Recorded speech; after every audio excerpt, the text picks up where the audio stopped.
So I remember sitting in one of my mastermind groups, and one of the speakers was actually Alex Sharfin, and he was talking about the entrepreneurial personality type. And that's not necessarily what this video is going to be about. In the entrepreneurial personality type, he showed two different lists of words, which I'll have Connor put up on the screen right now. And those words had stuff like intense, intelligent, focused, aware, relentless. And that was ways to describe entrepreneurs. And on the right side of the list, we had words like aggressive, arrogant, obsessive, sensitive. If you really let that sink in, the words are kind of similar. They're completely different words, but they're in the same family. And that's oftentimes how people describe entrepreneurs, I've found. Entrepreneurs can be described in the good light as they're doing great in the world, or they could be described in the bad light like these guys are absolutely horrible people that just have high expectations. Sharfin mentioned that the one thing that makes entrepreneurs fall into the right side, the bad side of the category versus the left side, is actually the pressure and the stress. If you take an entrepreneur under pressure and stress, they'll actually turn from intense to aggressive. In this video, I want to talk about the things that I do, and the main thing that I do to avoid falling into the bad side of the spectrum and maintaining myself in the good side of the spectrum, and that's actually habit building. There's certain habits and systems that I have put in place, and it acts kind of like how our heart beats every single day. That muscle is built, and it prevents me from falling into the stress and the noise. So the first habit that I've set up early on is actually goal setting. And I actually have a list of 12 goals every single year, and they are split into my 4 different pillars of life, which are health, wealth, love, and spirituality. And I have goals there like this year I have the goal to run a Spartan Beast. I have specific trips planned with my wife. I had discovering spirituality, and I have financial goals. So goal setting is very important, and treating your goals as promises to yourself and acting upon those regardless of if the world is watching or not is actually very powerful. If you can get yourself to actually set goals that nobody else around you knows about, and you're able to execute on them, that is the #1 confidence builder in the world, and I strongly recommend everybody to actually act upon that. So whatever it might be, maybe there's a diet you want to go on. If you can just say to yourself that you're going to follow that specific goal,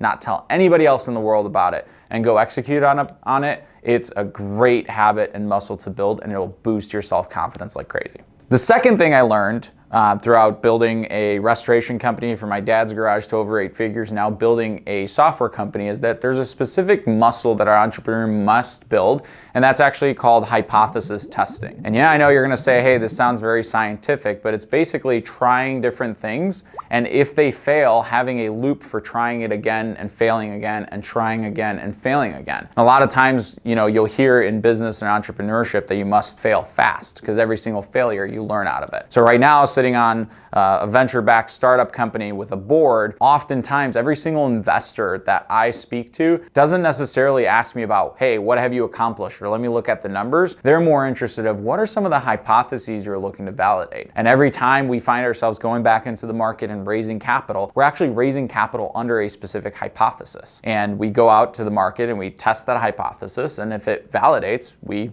made a good bet. If it fails, we ask ourselves, why did it fail? And what can we learn from this and try it again? And you'll notice that most of the things that you've done in life, they aren't necessarily something that you've done once and succeeded or got lucky. In fact, I'm on my 4th business, and the first 2 actually failed. Going through every single business, I've picked up the skills that I needed to move on to the next one. The third thing that's very, very, very important, and any entrepreneur or CEO needs to be very good at, is setting vision. And by setting vision, you have to have the ability to clearly articulate and describe what the future of success looks like. And if you're not able to clearly articulate and set that vision, you're not going to be able to attract anything to your business. I think the #1 thing that attracts talent, capital, customers, everything to a business is actually that vision. When employees come and work for a company, no employee wants to work for a company that has no vision, there is no bright future. It's literally, hey, you're gonna come here, you're gonna move this box from here to here for the rest of your life. Most employees have dreams, and they want to make sure that the company's vision can encompass and be big enough so that way their dreams and visions can come true within that main company vision. And your vision must be specific. So Ed Milet even talks about visualization exercises, and he'll basically put you through an exercise where you're sitting down in a meditative state thinking about the future, and he'll tell you, okay, where do you see yourself in 5 years? Picture yourself. Picture the house, picture the office, picture what the company's doing, the size of the company. Then he'll ask you something like, well, where's the camera? And you'll be like, what? You need to be good enough to be able to describe the vision from various points of view. The fourth habit you need to build is actually networking. And it's very, very, very, very important. There's actually, truths to tell me the 5 to 10 people you spend the most time with, and I'll tell you who you are. There's specific coaches and mentors of mine that have told me to build the Dream 100 list, the top 100 people that you need within your network. But that is absolutely powerful. People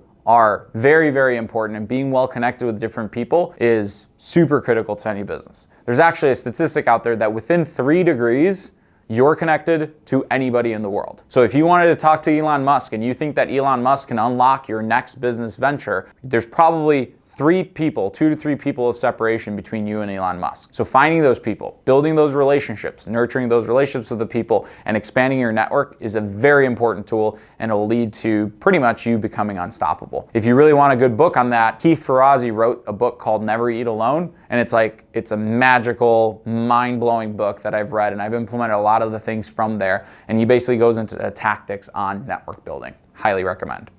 The fifth habit, and arguably the hardest habit, is actually learning to suppress your own ego. A lot of times as entrepreneurs, we're driven by the results. We're driven to become the best. And it's very easy within a specific subset to rise to the top of something specifically, right? So you can become the best player in your market. You can become the best father in your school. And it's very easy to get very happy about that and complacent and say, ooh, I'm the best. And that's where an ego is coming in. But the reality of the fact is there's always a bigger room where you're the smallest person in the room. And it's actually very uncomfortable for you to be the smallest person in the room because that ego just wants to be the absolute best. If you can learn to suppress that ego and always strive to be the smallest person in the room, you're gonna unlock powerful things. That's always been my key to success. I always find the rooms where people that are way better than me are in, and I never compare myself to the people that are worse than me. I always look to be the smallest guy in the biggest room. Those are the 5 habits that I have here to share with you guys. If you like this content and you want to hear more, please subscribe to my channel, find me on socials.